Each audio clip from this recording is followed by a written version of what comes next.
அவன் மனசையும் மாத்தி தரேனா? அப்பதானே மாத்தி தரேனா? அடுத்த கதை அம்மா கதை கேட்க வரும்போது கேள அவன் சொல்றது செய் கதை தருவான்.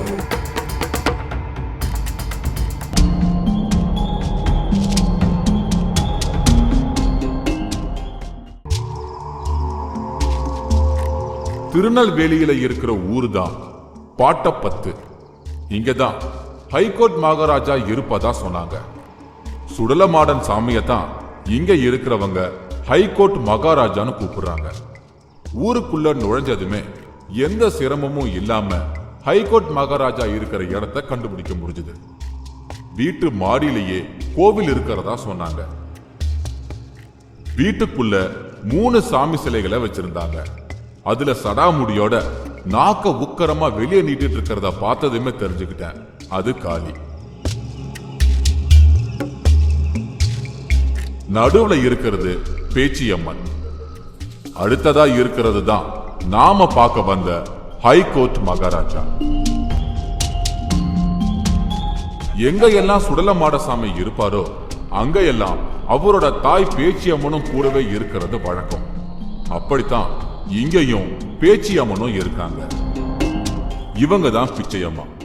இவங்களோட மகன் தெய்வ ராஜேஷ். இவங்க 2 பேர் மேலையும் அம்மா பிள்ளைன்னு 2 சாமியுமே இறங்கி அருள்வாக்கு சொல்றாங்க. அதாவது பிச்சையம்மா உடம்புல தாய் பேச்சியம்மன் இறங்கி குறி சொல்றாங்க. இவங்க மகன் தெய்வ ராஜேஷ் உடம்புல மகன் சுடலைமாடசாமி வந்து குறி சொல்றாரு. அதாவது ஹைகோர்ட் மகாராஜா வந்து குறி சொல்றாரு. 2 சாமியும் ஒரே வீட்டுல வந்து அருள்வாக்கு சொல்றத கேட்கவே ஆச்சரியமா இருந்தது. வர்ற மக்களுக்கும் நான் நல்லபடியாக வைப்பேன் அப்படின்னு சொல்லி இந்த இடத்துல எனக்கு இடம் கண்டிப்பாக வேணும்னு அவங்க சொன்னதுனால இங்கே இடம் கொடுத்தோம். வர்ற மக்களுக்கு எல்லாத்துக்குமே வந்து நல்ல வாக்க தான் கொடுத்துட்ருக்காங்க 2 பேருமே.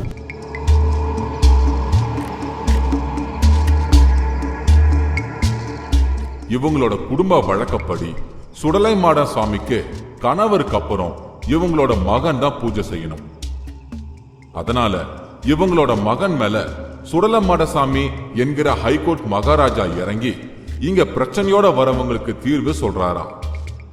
அதே மாதிரி பிச்சை அம்மா மேல பேச்சி அம்மா இறங்கி அருள்வாக்கு சொல்றாங்க.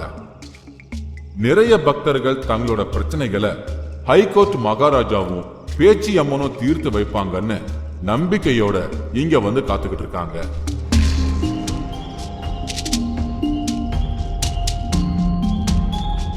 ஹைகோர்ட் மகாராஜா பக்கத்துல அருவாவும் ஒரு வேல்கம்பும் வைக்கப்பட்டிருந்தது. அங்க இருந்த பூசாரிங்க சாமிக்கு பூஜைகளை செய்ய தொடங்கினாங்க. ஒரு வாழை இலையில தேங்காய், வாழைப்பழம், பொரின்னு வழக்கமான படையல் பொருட்களோட ஒரு மது பாட்டிலும் வச்சிருந்ததுதான் வித்தியாசமா இருந்தது. சில சாமிகளுக்கு சாராயம் படைக்கிறது கிராமப்புறங்கள்ல இன்னைக்கும் நடைமுறையில இருக்கிற ஒரு சடங்கு தான். அப்படித்தான் இந்த சுடலமாட சாமிக்கு மது பாட்டில் படையல் வைக்கிறாங்கன்னு புரிஞ்சுக்கிட்டேன்.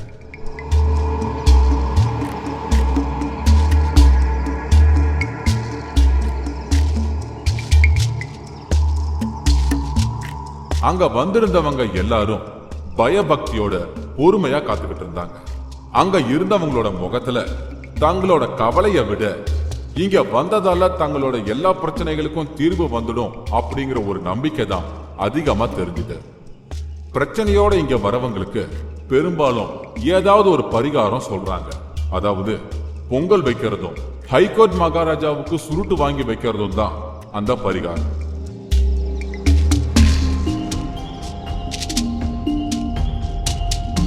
இங்க குழந்தை பாக்கியம் இல்லாதவங்க, முக்கால்வாசி செய்வன கோளாறால பாதிக்கப்பட்டவங்க தான் இங்கே வருவாங்க. அப்படி உள்ளவங்க வர்றவங்களுக்கு எல்லாத்துக்குமே 100% இங்கே வந்து தீர்வாயிருக்கு. இங்க இருக்கிற 3 சாமிகளுக்கும் பூஜை செஞ்சுக்கிட்டு இருக்கும்போது பிச்சையம்மா முதல்ல மெதுவா வேண்டிக்கிட்டு இருந்தாங்க. கொஞ்ச நேரத்துக்கு அப்புறம் சத்தம் போட்டு ஹைகோர்ட் மகாராஜாவையும் பேச்சியம்மனையும் கூப்பிட்டுக்கிட்டு இருந்தாங்க.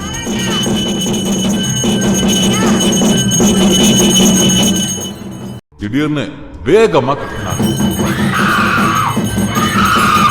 அடுத்தது நாக்க இறுக்கமா கடிச்சுக்கிட்டு சாமி ஆட தொடங்கிட்டாங்க.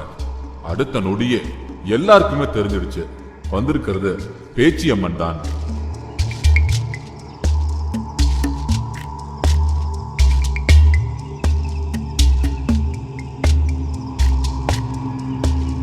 அங்க இருந்தவங்க எல்லாரும் அமைதியா வேடிக்கை பார்த்துக்கிட்டு இருந்தாங்க.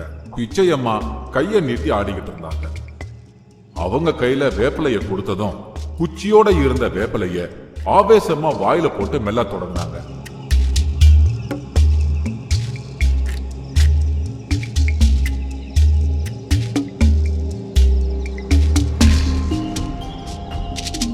திரும்பவும் கைய நீட்டி ஆடிக்கிட்டே இருந்தாங்க. உடனே பேச்சியம்மன் சிலைக்கு பக்கத்துல இருந்த பொம்மையை எடுத்து அவங்க கிட்ட கொடுத்தாங்க. அத வாங்கினதும் உடனே அந்த பொம்மைய இறுக்கமா கட்டி பிடிச்சு ஆட தொடங்கிட்டாங்க.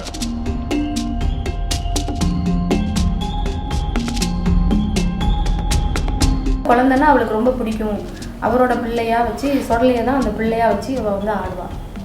அந்த குழந்தைய தூக்கி வைக்கும்போது அவ்வளோ ஒரு சந்தோஷம் கிடைக்கும். அடுத்து இங்க இருக்கிற எல்லாருக்கும் விபூதி பூசி விட்டு குறி சொல்ல தொடங்கினாங்க.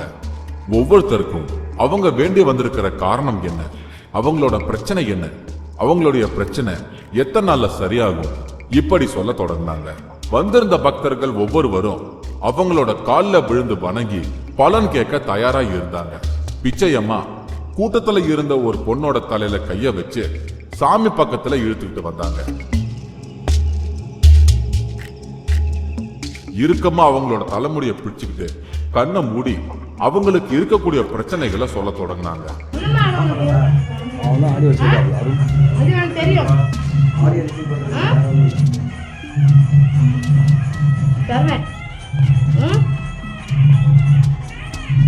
90 நாள் 90 நாள்ல உனக்கு தருவேன். இங்க வர எல்லாருக்கும் பலவிதமான பிரச்சனைகள் இருக்கு. தங்களுடைய எல்லா பிரச்சனைகளுக்குமான தீர்வு இங்க கிடைப்பதா இங்க வரவங்க நம்புறாங்க.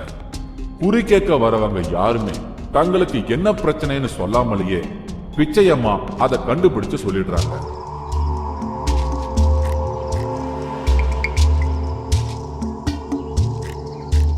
வரவங்களோட கையில விபூதியை கொடுத்து இறுக்கமா அவங்க கையை அழுத்தி பிடிச்சு அவங்க எதுக்காக இங்க வந்திருக்காங்கன்னு, அந்த பிரச்சனைக்கு என்ன பரிகாரம் செய்யணும், அது எத்தனை நாள்ல சரியாகும், இப்படி எல்லாத்தையுமே சொல்லிடுறாங்க.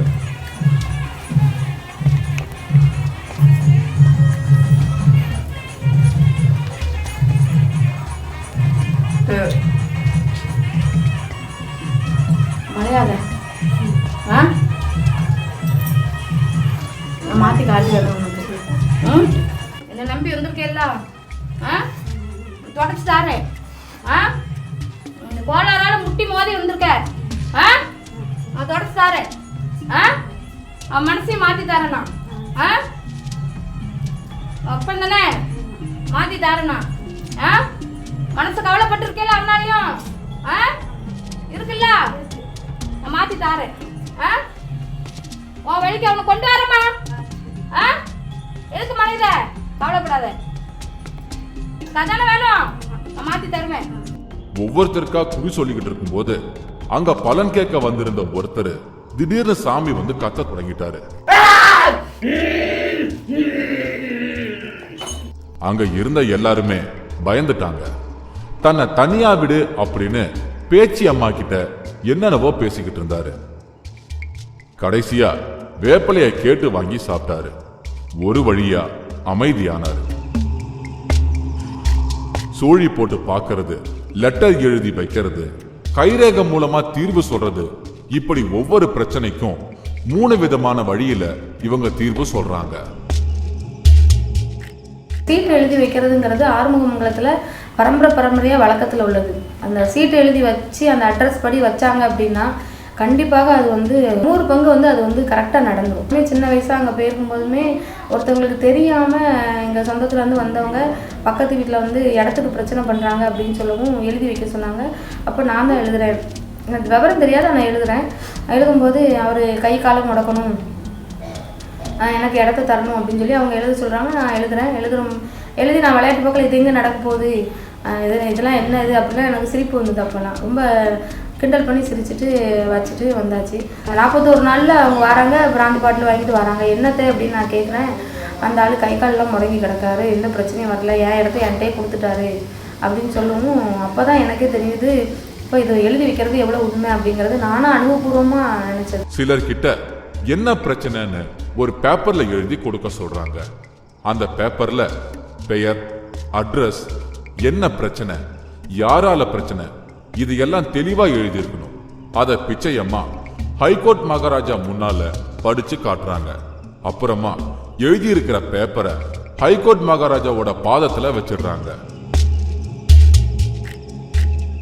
மகாராஜா, அவங்களோட எந்த வீட்டில் உள்ள எந்த கொளாரையும் வரவிடாமல் பார்த்துக்கோ மகாராஜா. வேறு மதத்துக்காரங்க உன்னை தேடி உன் பிள்ளையா வந்திருக்காங்க மகாராஜா. உன்னோட அடிமை பிள்ளையா மாறுதேங்காங்க மகாராஜா. அவங்க கஷ்டத்தை ஃபுல்லாக நீக்கி கொடுக்கணும் மகாராஜா.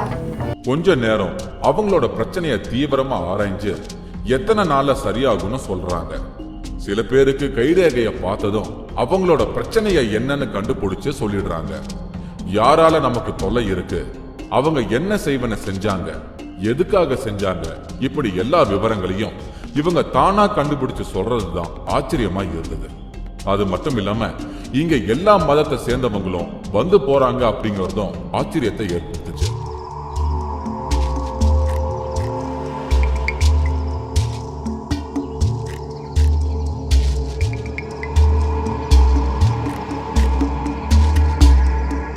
மறுநாள் செவ்வாய்க்கிழமை. இன்னைக்கு தான் பிச்சையம்மாவோட மகன் மேல ஹைகோர்ட் மகாராஜா இறங்கி குறி சொல்லுவார்னு சொல்லியிருந்தாங்க. சாயங்காலம் ஆனதும் தெய்வ ராஜேஷ் ஹைகோர்ட் மகாராஜாவுக்கு பூஜை செய்ய தொடங்கினாரு. கற்பூரத்தை கொளுத்தி அங்க இருந்த எல்லா சாமிக்கும் காட்டினாரு.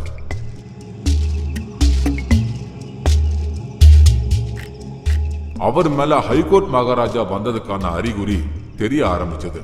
சாமி இவர் மேல வந்ததுமே வந்திருந்தவங்களுக்கு வாக்கு சொல்ல தொடங்கிட்டாரு தெய்வ ராஜேஷ். அடுத்த கதை அம்மா இந்த கதை கேட்க வரும்போது அவர் சொல்றது செய், கதை தருவோம். எல்லாருக்குமே நடத்தி தரேன்னு சொல்றாரு. வந்திருந்தவங்க ஏராளமான கேள்விகளை கேட்டு தங்களோட பிரச்சனைகளுக்கான தீர்வை கேட்டுக்கிட்டே இருந்தாங்க. 12 வயசுல தான் முதல் முறையா இவர் மேல ஹைகோர்ட் மகாராஜா வந்து இப்படி குறி சொல்ல தொடங்கி இருக்காரு. அந்த வயசுல இருந்து இன்னைக்கு வரைக்கும் இவங்க அம்மாவோட சேர்ந்து இவரும் இங்க பிரச்சனையோட வரவங்களுக்கு தீர்வு சொல்லிக்கிட்டு இருக்காரு. இங்க வந்து வேண்டிக்கிட்டா எவ்வளவு பெரிய பிரச்சனையா இருந்தாலும் அது சரியாயிடும்னு சொல்றாரு தெய்வ ராஜேஷ். மனசுல அவரே சொல்லுவார், இவனுக்கு இந்த பிரச்சனை இருக்கியா, எத்தனை நாள் போய்க்கி கொடுப்பேன், இப்படி சொல்லிடு, சொல்றதை கரெக்டாக கடைப்பிடிச்சிட்டா அந்த 41 நாள்ல நடந்துடும். ஹைகோர்ட் மகாராஜா கோவிலுக்கு வேற வேற ஊர்கள்ல இருந்தும் ஏராளமான பக்தர்கள் வராங்க. பேச்சி அம்மனுக்கு குழந்தைகள்னா ரொம்ப பிடிக்கும். அதனால குழந்தை இல்லைன்னு இங்க வந்து வேண்டுறவங்களுக்கு உடனே குழந்தை பிறக்கும்னு நிறைய பேர் வராங்க. அது மட்டும் இல்லாம இங்க வந்தா எப்படிப்பட்ட குடும்ப சண்டையும் குறிப்பிட்ட நாள்ல தீர்ந்து போறதா பலரும் நம்புறாங்க. கல்யாணம் நடக்காம இருந்தவங்களுக்கு இங்க வந்ததுக்கு பின்னால கல்யாணம் நடந்திருக்கு. நீண்ட நாள் தீராம இருந்த பிரச்சனைகள் இங்க வந்ததுக்கு பின்னால தீர்ந்திருக்கு. என் கூட பிறந்த தங்கச்சிக்கு குழந்தை இல்லை, 10 வருஷம் ஆச்சு. 2002 கல்யாணம். ஆனால் 10 வருஷம் முடிஞ்சாச்சு, பிள்ளை இல்லை. நான் ரொம்ப அது சொன்ன வாக்கு கரெக்டாக 40 நாளைக்குள்ள எல்லாமே கிடைக்குன்னு சொன்ன மாதிரி அந்த கடைசி அவளுக்கும் கிடைச்சிருச்சு. அது செய்வன கோளாறுன்னாங்க. நான் நிறைய ஹாஸ்பிட்டலில் எல்லாத்துலேயுமே கொண்டு போய் 1 லட்சத்துக்கு மேலேயே எனக்கு செலவு பண்ணி ஹாஸ்பிட்டலில் கொண்டு போணுச்சு. டாக்டரை எந்த இதுவுமே கண்டுபிடிக்கவே முடியல. எனக்கு எல்லாமே உறுப்புகள்லாம் எனக்கே தெரியும், எல்லாம் செத்து போன மாதிரி இருந்துச்சு. இவ்வளோ தூரம் இன்னைக்கு நடக்கிறேன், பிறகுதேன், ஓடுதேன், சாடுதேன்னா இவரால். சுடலமாடன் சாமியை எதுக்காக ஹைகோர்ட் மகாராஜான்னு சொல்றாங்க? அதுக்கான விளக்கம் கேட்டப்பதான் ஹைகோர்ட் மகாராஜாவோட பவர் என்னன்னு புரிஞ்சுது. பரம்பரையா சுடலமாட சாமிக்கு பூஜை செஞ்சுக்கிட்டு இருந்தவங்களோட குடும்பத்துல ஒருத்தரை கொலை பழிக்காக கைது செஞ்சு கோர்ட்ல நிறுத்தி இருக்காங்க. அப்போ பாதிக்கப்பட்டவங்களுக்காக சுடலமாட சாமியே கோர்ட்ல சில அதிசயங்களை நடத்தி இருக்காரு. அன்னையில இருந்து ஹைகோர்ட் மகாராஜான்னு இவருக்கு பேர் வந்திருக்கு. எனக்கு வாதாடுறதுக்கு எங்கள் அப்பா சொல்லமாட இருக்காரு. அவர் வருவார், அவரே எனக்கு சாட்சின்னு சொல்லுவார். நான் எந்த தப்பும் செய்யலை அப்படின்னு சொல்லி அவர் சொல்கிறாரு. அந்த கூண்டுக்குள்ளேருந்து தொடர் ஒளி வெளியே தெரிஞ்சு கெவுளி ரூபத்தில் அவர் ரூபமாக நின்று சாட்சி சொல்கிறாரு. அதுலேருந்து தான் அவருக்கு ஹைகோர்ட் மகாராஜா, ஹைகோர்ட்டில் போய் அவர் சாட்சி சொன்னதுனால ஹைகோர்ட் மகாராஜாங்கிற பேர் அவருக்கு வந்தது. பலவிதமான பிரச்சனைகளோட இங்க வர எல்லாருமே ஹைகோர்ட் மகாராஜா மேல நம்பிக்கை வச்சுதான் இங்க வராங்க. அவங்க நம்புற மாதிரியே சொன்ன நாளுக்குள்ள பிரச்சனை தீர்ந்துடுது அப்படிங்கிறது தான் ஆச்சரியமான விஷயமா இருக்கு.